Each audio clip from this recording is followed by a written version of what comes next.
สบายดีท่านผู้ชมที่เคารพทุกท่านสำหรับวิดีโอนี้ข้าพเจ้าจะมาเล่าสงครามระหว่างรัสเซียกับยูเครนให้บรรดาท่านผู้ชมได้รับชมรับฟังนำกันอีกตอนหนึ่งท่านผู้ชม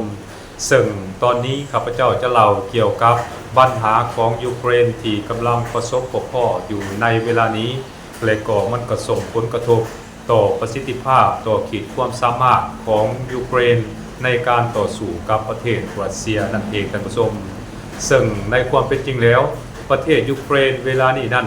แม้มีปัญหาหลายอย่างมีปัญหาหอบด้านด้วยกันท่านผู้ชมปัญหาลักๆตามที่ข้าพเจ้าสามารถสังรวมได้มันก็มีประมาณอยู่ 3-4 ข้อด้วยกันท่านผู้ชมบอกว่าจะเป็นปัญหาการขาดแคลนกำลังพลซึ่งกองทัพของยูเครนเวลานี้แม้นขาดแคลนกำลังพลที่จะไปประจำการอยู่ในแนวหน้านั้นนักหน่วงหลายสมควรท่านผู้ชมในแต่ละมื้อแต่ละวันนั้นกองทัพของยูเครนหรือว่าภาคส่วนที่เกี่ยวข้องกับความมั่นคงของยูเครนนั้นต้องไปไล่จับเอาประชาชนเอาประชากรของตนเองนั้นไปเป็นทหารบ่ว่าจะเป็นอยู่ในสถาบันการศึกษาโรงหมอโรงแรมหรือสถานที่พักผ่อนต่างๆนี้พวกเจ้าหน้าที่ของยูเครนนั้นก็มักจะไปหลอกหาโดยเฉพาะแม่นยิ่งหนุ่มชายชะกันนี่นะที่อยู่ในวัยเฮ็ดเวียกบ่หรือว่าพวกที่สามารถไปประจำการอยู่ในแนวหน้าได้นั้นกองทัพของยูเครนหรือว่าฝ่ายความมั่นคงของยูเครนนี้ก็จะจับเอาพวกเขาเหล่านั้นส่งไปประจำการอยู่ในแนวหน้าและก็การไล่จับเอาประชาชนของตนเองไปประจำการอยู่ในแนวหน้านั้นมันก็ส่งผลกระทบต่อเขาเอ่ยว่าต่อขวัญและก็กำลังใจของกองทัพและก็ต่อทหารของยูเครนอย่างหลีกเลี่ยงบ่ได้ท่านผู้ชมเพราะพวกเขาเหล่านั้นเขาบ่ได้มีความสมัครใจไปเป็นทหารเขาเจ้าถูกบังคับถูกจับกุมจากทางการไปเป็นทหารอันนั้นและสิ่งหนึ่งมันก็ได้แสดงให้พวกเขาเห็นว่าปัจจุบันนี้กองทัพของยูเครนนั้นแม้นขาดแคลนกำลังพลอย่างหนักหน่วงและก็แบบบ่เคยมีมาก่อนบ่มีไผอยากอาสาไปเป็นทหารประจำการอยู่ในแนวหน้าและก็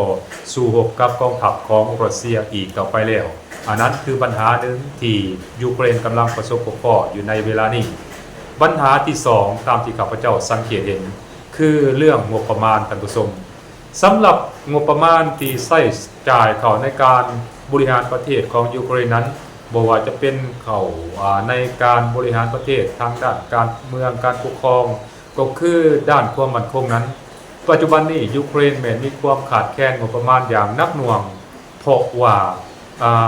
เขาเอ่ยว่าแรงที่สามารถสร้างรายรับให้กับยูเครนนั้นเดี๋ยวนี้ถือรัสเซียยึดไปเกือบหมดแล้วโดยเฉพาะแม่นบ่แห่ธาตุบ่แหล่งคุ้มค้นแห่ธาตุสำคัญที่ยูเครนพอจะสามารถส่งออกไปขายยังต่างประเทศได้นั้นแม่นตกอยู่ในการครอบครองหรือว่าตกไปอยู่ในฝั่งของรัสเซียหมดแล้วเฮ็ดให้รัสเซียมีความได้เปรียบในการเฮ็ดสงครามกับประเทศยูเครนบัดนี้ถ้าว่าบ่มีแรงรายรับมาจุนเจือให้กับการบริหารจัดการประเทศแล้วก็เฮ็ดให้งบประมาณของประเทศยูเครนนั้นลดน้อยถอยลงเช่นเดียวกันท่านผู้ชมเวลานี้ยูเครนนั้นอาศัยตั้งแต่การช่วยเหลือจากบรรดาประเทศพันธมิตรตะวันตกโดยเฉพาะแม่นบรรดาประเทศสหภาพยุโรปนั้นเป็นหลักในการเฮ็ดสงครามกับประเทศรัสเซียบ่ว่าจะเป็นเงินทุนเฮ็ดสงครามบ่ว่าจะเป็นเงินทุนในการใช้จ่ายเข้าในการแม้กระทั่งเงินเดือนผู้ท่านผู้ชมต้องอาศัยพวกนี้ให้การช่วยเหลือและก็สนับสนุนยูเครนจริงอยู่รอดปลอดภัยและก็สามารถต่อกรกับประเทศรัสเซียมาได้ฮอดเท่าทุกวันนี้ท่านผู้ชมถ้าว่าบรรดาประเทศเหล่านี้ถอยห่างหรือว่าบ่ให้การช่วยเหลือหรือว่าให้การสนับสนุนยูเครนเกี่ยวกับเงินทุนนี้ยูเครนไปบ่รอดแน่นอนยูเครนจะต้องปราศัยให้กับรัสเซียบ่พอต่อได้อาทิตย์นี้ตามที่ข้าพเจ้าสังเกตวันนี้นอกจากปัญหากำลังพลปัญหาเงินทุนแล้วยูเครนเองก็ยังประสบพบพ่อกับการขาดแคลนอาวุธยุทโธปกรณ์ที่มีประสิทธิภาพบ่ว่าจะเป็นอาวุธยุทโธปกรณ์ที่มีอานุภาพการทำลายล้างสูงสามารถยิงเลิกเข้าไปได้ไกลในแผ่นดินของรัสเซียก็แล้วแต่ยูเครนนั้นล่อถาดในการช่วยเหลือจากบรรดาประเทศตะวันตกโดยเฉพาะมาจากยุโรปและก็จากสหรัฐอเมริกาเป็นต้นถ้าว่าบรรดาประเทศเหล่านี้ยุติให้การสนับสนุนและช่วยเหลือนี่บรรดาประเทศ อันประเทศยูเครนนี่นะก็จะบ่สามารถเอาชนะรัสเซียหรือว่าบ่สามารถต่อสู้กับรัสเซียได้อย่างแน่นอนอันนั้นกรณีถัดมาหรือว่าปัญหาถัดมานั้นคือปัญหาการคอร์รัปชันหรือว่าปัญหาการส่อราดบังหลวงอยู่ในยูเครนเวลานี้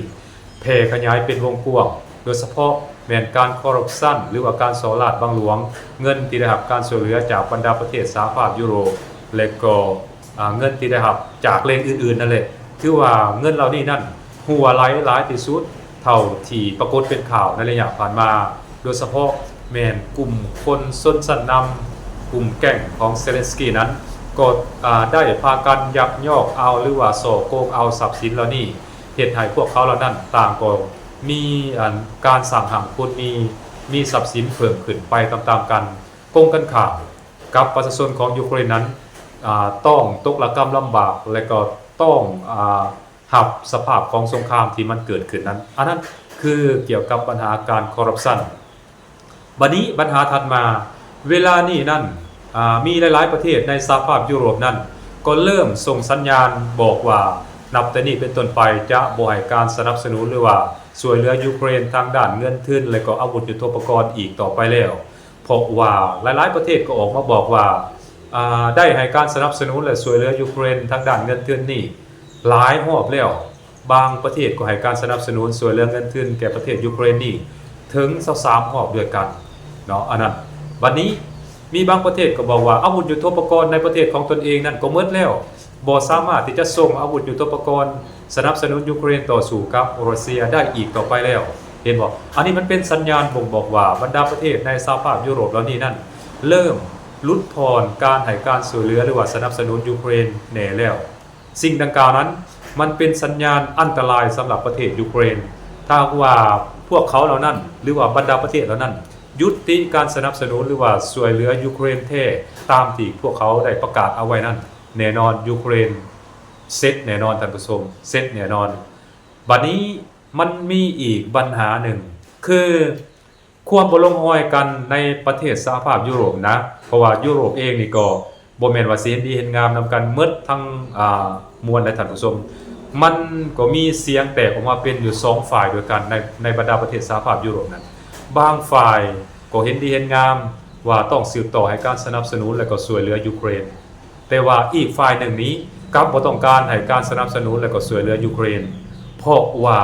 เขาเจ้ามองว่าได้ให้การสนับสนุนและก็ช่วยเหลือยูเครนนี่หลายแล้วแต่ว่ายูเครนเองก็บ่สามารถหมุนใช้สิ่งที่พวกเขาเจ้าช่วยเหลือนั้นนะหรือว่าอาวุธยุทโธปกรณ์ต่างๆรวมทั้งเงินทุนนำเลยไปต่อสู้กับรัสเซียและก็บ่สามารถเปลี่ยนเกมของสงครามได้เห็นบ่มันเป็นอย่างนั้นเพราะฉะนั้นเขาจริงคิดว่าถึงแม้ว่าจะให้การสนับสนุนหรือว่าสืบต่อให้การช่วยเหลือยูเครนหลายปานใดก็แล้วแต่จะบ่สามารถเปลี่ยนเกมของสงครามได้อีกต่อไปในทางกลับกันบรรดาประเทศเหล่านี้หรือว่าพวกเขาเองนั้นจะได้รับผลกระทบจากการต่อสู้กันระหว่างรัสเซียกับยูเครนที่ดำเนินมาเป็นเวลายาวนานหรือว่ายืดเยื้อนะแก่ยาวเวลายืดเยื้อออกไปนั้นเขาเจ้าจะได้รับผลกระทบในจุดนี้หลายกว่าโดยเฉพาะแม่นเกี่ยวกับพลังงานนี้เพราะว่าในเมื่อก่อนนั้นบรรดาประเทศเหล่านี้ก็นำเข้าพลังงานราคาถูกจากประเทศรัสเซียแต่หลังจากที่เกิดสงครามระหว่างรัสเซียกับยูเครนแล้วบรรดาประเทศเหล่านี้ก็ทุ่มเททุกสิ่งทุกอย่างทั้งทรัพยากรทั้งเงินทุนอีกอย่างต่างๆนะให้กับยูเครนต่อสู้กับรัสเซียและก็ตัดสินใจตัดขาดพลังงานราคาถูกจากประเทศรัสเซียหันไปนำเข้าพลังงานจากประเทศอื่นแทนบ่ว่าจากตะวันออกกลางจากสหรัฐอเมริกาที่มีราคาสูงกว่าพลังงานจากประเทศรัสเซียสิ่งนี้มันก็ส่งผลกระทบต่อการพัฒนาเศรษฐกิจสังคมของพวกเขาเจ้าเป็นลูกโซ่ไปท่านผู้ชมเพราะว่าถ้าว่าพลังงานราคามันสูงขึ้นแน่นอนเลยเนาะมันก็จะเฮ็ดให้ราคาสินค้าที่ผลิตในบรรดาประเทศเหล่านี้นั่นก็ถีบโตสูงขึ้นเช่นเดียวกันและผลกระทบต่อเนื่องไปอีกก็คือเฮ็ดให้ราคาสินค้าสูงขึ้นเฮ็ดให้ประชาชนในบรรดาประเทศเหล่านี้บ่สามารถเข้าถึงสินค้าที่จำเป็นบางรายการนั้นได้เห็นบ่มันเป็นอย่างนั้นเด้เพราะฉะนั้นหลายๆประเทศในสหภาพยุโรปเวลานี้จึงตัดสินใจที่จะยุติการสนับสนุนและก็ช่วยเหลือยูเครน บ่ว่าจะเป็นเงินทุนบ่อาวุธยุทโธปกรณ์บ่อันนี้พวกเขาเจ้าตัดสินใจยุติบางคนก็ได้ออกมาประกาศในวงประชุมขององค์การป้องกันแอตแลนติกเหนือ NATO ว่าโอ้ยบ่สู้บ่ช่วยเหลือยูเครนอีกต่อไปแล้วบ่ไหวแล้วหยุดพ่อตัวนี้เห็นบ่มันเป็นอย่างนั้นเด้อันนั้นคือปัญหาหลักๆที่ข้าพเจ้าสังเกตเห็นว่ายูเครนนี่กำลังจนตาเจอยู่ถ้าหากว่ามันเกิดสภาพแบบนี้เพราะฉะนั้นสิ่งที่ยูเครนเห็นได้ในเวลานี้ก็คือพยายามเฮ็ดสงครามนอกกติกาหลายขึ้นและสิ่งสำคัญอีกสิ่งหนึ่งที่พวกเขาปรากฏเห็นแบบประจักษ์ตาในเวลานี้ก็คือการสู้รบกันในแนวหน้าระหว่างรัสเซียกับยูเครนนั้นเดี๋ยวนี้นะรัสเซียสามารถบุกโจมตียึดเอาดินแดนของประเทศยูเครนนั้นได้เพิ่มขึ้นสามารถโจมตีเอาหมู่บ้านสามารถบุกยึดเอาตัวเมืองต่างๆของยูเครนในแนวหน้าได้หลายขึ้นพร้อมกันนั้นก็ยังสามารถดับศูนย์ศัตรูโดยเฉพาะแม่นทหารของยูเครนนั้นเสียชีวิตจำนวนหลายพันคนด้วยกันซึ่งข่าวในมือก่อนนั้นก็ปรากฏว่ารัสเซียนั้นจะส่งศพทหารของยูเครนที่เสียชีวิตไปให้กับยูเครนคืนนั้นประมาณอยู่ 13,500 คนเห็นบ่ในระยะเวลาจ่อๆยูเครนสูญเสียนักถึงขนาดนั้นเพราะฉะนั้นช่วงระยะหลังๆมานี้พวกเขาจริงปรากฏเห็นว่ายูเครนนั้นพยายามเฮ็ดสงครามนอกกติกาเริ่มโจมตีประเทศรัสเซียแบบบ่เลือกเป้าหมายหลายขึ้นบ่ว่าจะเป็นโรงหมอโรงแฮมหอพักมหาวิทยาลัยต่างๆนะแล้วก็ชุมชนเขตชุมชนต่างๆนี่ยูเครนเริ่มโจมตีจุดยุทธศาสตร์หรือว่าจุดเป้าหมายเหล่านี้หลายขึ้นเพื่อเฮ็ดให้คนรัสเซียสังคมรัสเซียได้รับความเดือดร้อนให้มันหลายที่สุดเท่าที่จะเป็นไปได้และก็เป็นการบีบรัสเซียไปในตัวว่าถ้าว่าบ่หยุดบุกโจมตีหรือว่ายึดเอาดินแดนของประเทศยูเครนนั้นยูเครนก็จะโจมตีนอกกติกาในลักษณะแบบนี้แหละอันนี้คือสิ่งที่ยูเครนสามารถเฮ็ดได้ในเวลานี้สิ่งทั้งหมดทั้งมวลที่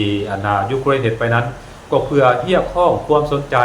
ก็เพื่อสร้างสถานการณ์เรียกร้องความสนใจอยากให้บรรดาประเทศในสหภาพยุโรปนั้นโดยเฉพาะแม่นฝรั่งเศสอังกฤษและก็สหรัฐอเมริกานั้นหันมาให้การสนับสนุนยูเครนนั้นต่อสู้กับรัสเซียหลายขึ้นก็เท่านั้นเองท่านผู้ชมแต่ว่าถ้าหากว่าสงครามมันนักหน่วงขึ้นไปกว่านั้นข้าพเจ้าเชื่อแน่ว่ารัสเซียจะใช้ไม้เด็ดโจมตีประเทศยูเครนให้อย่างเขาเอื่นว่าให้ปราศัยในสงครามนี้อย่างแน่นอนหรืออาจจะออกมาประกาศบังคับให้ยูเครนปราศัยและก็ยอมจำนนในสงครามนี้แบบอัตโนมัติก็เป็นไปได้ท่านผู้ชมอันนี้เราก็ต้องรอฟังกันเบิ่งว่าสงครามระหว่างรัสเซียกับยูเครนนี้